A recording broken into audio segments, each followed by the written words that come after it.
The old bat never looked back. To sort of draw up about 10 or 15 initial drawings of what I thought the Gremlins should look like. And he drew pictures of these things that really ended up, I mean, it didn't have all of the detail and everything, but the big ears and, so he sort of had this notion of what they should look like. And that was the jumping off point.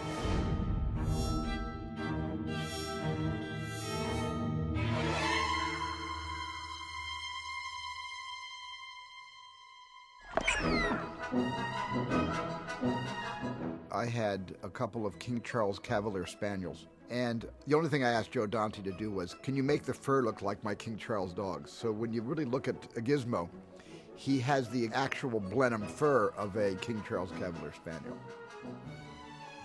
We had these Mogwai designs. I remember a big tubby one that looked sort of like Peter Ustinov, and they weren't quite coming together, but we finally found one that we did like, and we had to figure out how we were going to make this believable.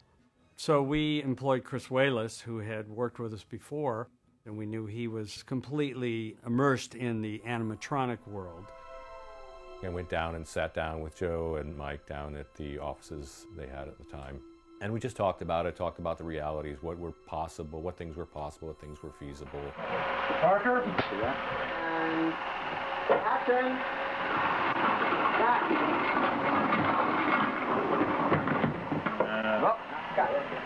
Gremlins was all practical. We had no CGI. We had a limited palette of tools at our disposal. So it was a matter of kind of being able to, as I worked on the design, to say, I think we're going to need to be doing a lot of rodding on these arms. And they do a lot of reaching and a lot of activity.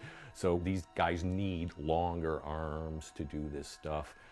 And shorter legs, because legs are a pain in the butt.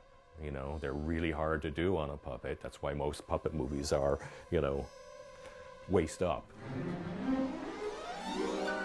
The interesting aspect of doing both designs at the same time for me was that couldn't take a Mogwai, cute little Gizmo, and have him turn into a crocodile. It doesn't look like there's a biological advancement there. So I had to come up with some key elements that were translations from Mogwai to Gremlin. The ears were the big ones because for me, they were key to the character of both the Mogwai and the Gremlins for different reasons. I call them mood indicators because it's a really simple way to show a range of stuff going on. Their ears shoot up when they're surprised, they fold back when they're angry. You've got a lot of very simple communication. Taped to my body. So I would have wires going all the way down my body and coming out of a hole they cut in my sock. So I would be holding the Gizmo and I would be dragging anywhere from 10 to 30 different wires along the floor. It's basically a system that is hooked up to a whole system of cables, which you can see right here underneath, which is huge, twice the size of the puppet at least. And many of the controls, especially on the face, go down to a real simple but ingenious system of hand controls like this. Right now I'm controlling the mouth here. And the head turn and arms have to have a separate system of controls because they're a little more involved. The wires would all go to a separate individual person with a joystick. So one person would control the ears, one person would control the nose, one person, they would have to all synchronize those 10 different things by watching monitors at the same time. And these puppets had anywhere from a single operator to a dozen operators. You had to hide all those people. There was a virtual army of people under the set living there. Sometimes they didn't come out all day. They just come out to go to the bathroom. It was very demanding. And looking into that monitor, these little black and white monitors with the picture reversed all day, and trying to decide whether if you pull this cable, his eyebrow goes down, and you pull this other cable, his eyebrow goes the other way. Well, that doesn't work. They got to both go down at the same time. And since there was usually more than one person per puppet, it was quite a coordination to be able to get everything to look like it was real. There were, simple puppets and slightly more advanced puppets, but we did maybe a dozen of one kind, a dozen of another kind. And then there was 100 different, each individually assembled and built and mechanized and operated puppet. So it was really critical for the crew to be really aware of what each puppet could or couldn't do. So what do we do next? We have the radio control car next. Okay, Jim, so Is this guy done for the day? And then we have to go, I think he's probably done for the day, and then we go to the chainsaw guy. I couldn't give the same directions to them for 3 different puppets. And so I wound up being a real channel house for Joe. So Joe would say, okay, you know, make them sad and lean over here and try and reach for that and stuff, okay? And so I would do the technical interpretation of that and say, so give it about a 40-degree turn on to the right and drop, you know, ½ inch and then do the reach. And that's the way we operated. The level emoting, we had to build a big version of the head. And then, of course, we had to make oversized props to match the giant, you know, head. The other thing about Gizmo that most people don't know that's really amazing is that he had what I would describe as a peel-off face. So his face would be sort of hollow, and then they would take a smiley face and they would stick the smiley face on, and they would do spirit gum around and they would glue it, and so you had the smiley Gizmo. And then they'd go, okay, well now he's upset because someone turned the light on, so they peel the smiley face off, and then they take a sad kind of pouty face and they put the sad pouty face on the Gizmo, and they would just peel that. And I was like, wow, that's clever. You just peel the expression off and peel it back on. We didn't have that same approach with the Gremlins. Basically, the Gremlins had that face. We had different versions of it, but it was a Gremlin face, and we couldn't really vary a character off that and do it easily. So I had to come up with something that was transferable so that any one of these Gremlin puppets could quickly become our bad guy. And I don't know where I came up with the mohawk, but that just seemed like such a easy slap-on job. I was like, this is gonna work. This is gonna make them so special, and it's gonna look fantastic, you know? You're there. So I never had any wires or anything like that.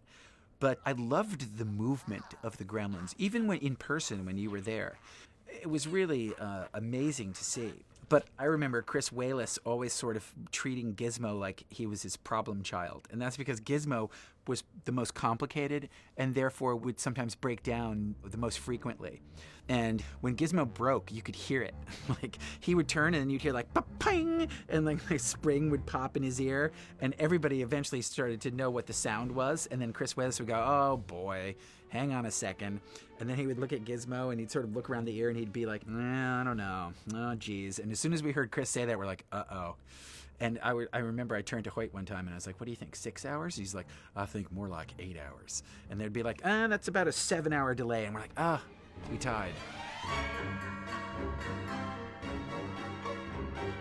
We shot for 3 months with the actors and the Gremlins only insofar as they have to interact with the actors. Then we shut down for 3 weeks so that Chris Walas could then really get everything together to do an intensive 2.5-month Gremlins only shoot with no sound or anything, just shooting the Gremlins.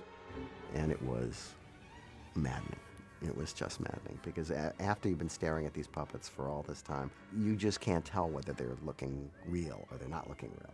They just start to look like these phantasmagoric things that you dream about at night. And the only exception to that plan was that we was done way after everybody else had left. And we have stop motion in the movie because I love stop motion, and there were certain things that we just weren't going to be able to do any other way. So there is a scene where a mass of gremlins descend upon the town, and we got the little miniature town and little gremlin puppets, all of which were numbered and can be moved, one joint at a time. It took forever. And in the middle of shooting, one of the lights blew out, and everyone was distraught because they thought, well, I got to start over. And I said, no, don't start. Just keep going, and we'll just put a sound on the soundtrack of a light breaking as if they've thrown a rock and broken a street lamp, and it'll be fine. And it's in the movie that way. We hired Mark Mangini, the sound designer, and there was the casting and post-production of the Gremlins' voices.